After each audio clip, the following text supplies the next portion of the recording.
تو یہ بات ذہن میں رکھیے گا کہ اسلام کی قومیت کی اساس وطن نہیں ہے، جغرافیہ نہیں ہے، نظریہ ہے۔ تو نظریہ اسلام ہی نظریہ پاکستان ہے۔ پاکستان کا جغرافیہ بعد میں ہے، نظریہ پہلے ہے۔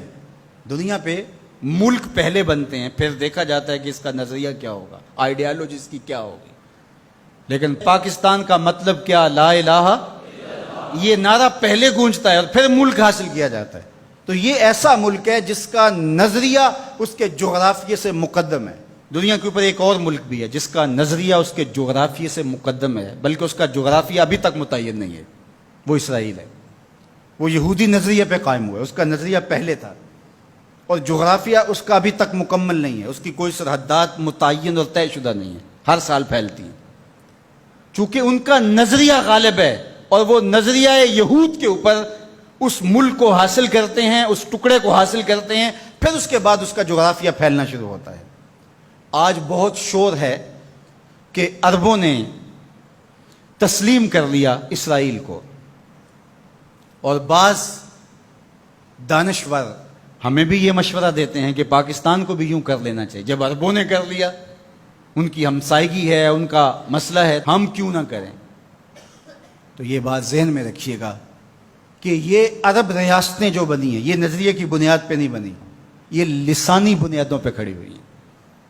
جب سلطنت عثمانیہ کو توڑا گیا تو اس وقت یہ بت تراشا گیا اور عربوں کو کہا گیا کہ یہ اجمی ہیں ترک اور تمہارے اوپر حکومت کرتے ہیں اور تم عربی نسل ہو۔ وہ لارنس آف عربیہ 4000 جاسوس لے کر کے بظاہر آثار قدیمہ کی کھدائی کے لیے آیا تھا، لیکن اس کا مقصد تو کچھ اور تھا، اور کس طرح ان کے اندر عصبیت ابھاری، یہ مکر تھا تاکہ مسلمانوں کو ٹکڑیوں میں بانٹ دیا جائے۔ اقبال نے اس کو بت کہا ہے۔ یہ بت کہ تراشیدہ تہذیب نوی ہے، نئی تہذیب کا تراشا ہوا یہ بت ہے۔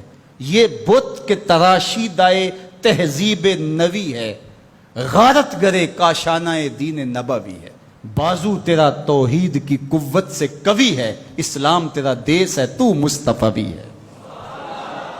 نہ عربی، نہ عجمی، نہ گورا، نہ کالا، تیری پہچان یہ ہے کہ تو مصطفی ہے۔ تو یہ وہ شناخت تھی جو امت کی وحدت کی ضمانت بنتی ہے۔ تو آج اگر کسی ایک ملک نے تسلیم کر لیا ہے اور کل دوسرا ملک تسلیم کر لے گا، لیکن میں آپ کو ایک بات بتاؤں اور وہ غور سے سن لو، وہ یہ کہ ساری دنیا بھی اسرائیل کو تسلیم کر لے، پاکستان تسلیم نہیں کرے۔ وہ کیوں؟ اس لیے کہ ہماری اساسی نظریے کی ہے، ہمارا وطن بنا ہی دو قومی نظریے کی بنیاد پر ہے۔ تو اسرائیل بھی اپنے یہودی نظریے پہ کھڑا ہے اور وہ عالم اسلام کو کھا جانے کی سازش کر رہا ہے۔ ہم ایسا نہیں ہونے دیں گے انشاءاللہ۔ اور پاکستان بھی اپنے اسلامی نظریے پہ کھڑا ہے۔ یہ الگ بات ہے کہ 73 برس بیت گئے اور منزل انہیں ملی جو شریک سفر نہ تھے، اور باغ دوڑ ہمیشہ ان لوگوں کے ہاتھوں میں رہی جو اس ملک کو نوچتے رہے۔ گدیں، یہ ڈاکو، یہ لٹیرے جنہوں نے ملک کو لوٹا، دونوں ہاتھوں سے ہمارے وسائل میں چھوڑے اور ہماری نظریاتی اساس کے اوپر کلہاڑے چڑھائے۔ اور کبھی انہوں نے کہا کہ یہ ایک لکیر ہے درمیان کے اندر، کبھی کہا وہ بھی آلو کھاتے ہیں، ہم بھی آلو کھاتے ہیں۔ یہ کیا قائد اعظم کو نہیں پتا تھا؟ یہ علامہ اقبال کو نہیں پتا تھا؟ جن لوگوں نے قربانیاں دیں، جن ماؤں کی چھاتیاں کاٹ دی گئیں، عزتیں بچانے کے لیے کنویں میں چھلانگیں لگائیں، یہ کتنی دردناک کہانیاں ہیں۔ ماں کی گود سے بچہ چھینا جاتا ہے اور یوں ہوا میں اچھالا جاتا ہے اور پھر کرپان سے اس کے ٹکڑے کیے جاتے ہیں اور پٹک کے زمین پہ مارا جاتا ہے اور اس کے اعضاء بکھر جاتے ہیں، لیکن ماں رونے کی بجائے کہتی ہے پاکستان کا مطلب کیا؟ لا الہ الا اللہ۔ کیا یوم حساب نہیں آنے والا جنہوں نے اس ملک کو نوچا ہے، اس ملک کے نظریات پہ کلہاڑے چلائے ہیں، مختلف جگہوں پہ بیٹھ کر کے اس ملک کو کھوکھلا کرنے کی کوشش کی ہے؟ وقت آنے والا ہے، یہ ملک مٹنے کے لیے بنا ہی نہیں ہے، یہ قیامت تک قائم رہنے کے لیے مارز وجود میں آیا تھا۔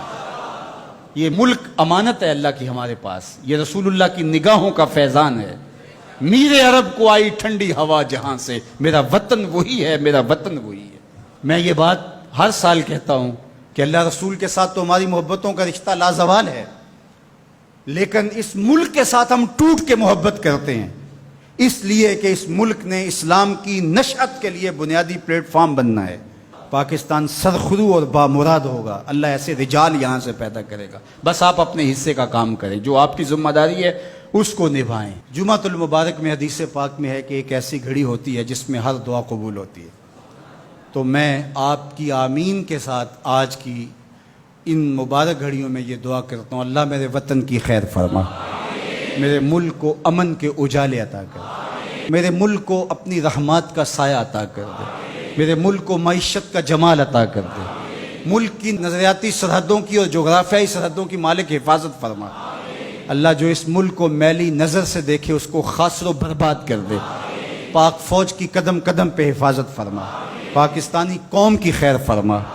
ایک نعرہ بلند کر دیجئے اپنے جذبوں کے اظہار کے لیے, نعرہ تکبیر, نعرہ رسالت, اسلام, پاکستان کی محمد سے وفا, تو نے تو ہم تیرے ہیں, یہ جہاں چیز ہے کیا لوح و قلم تیرے.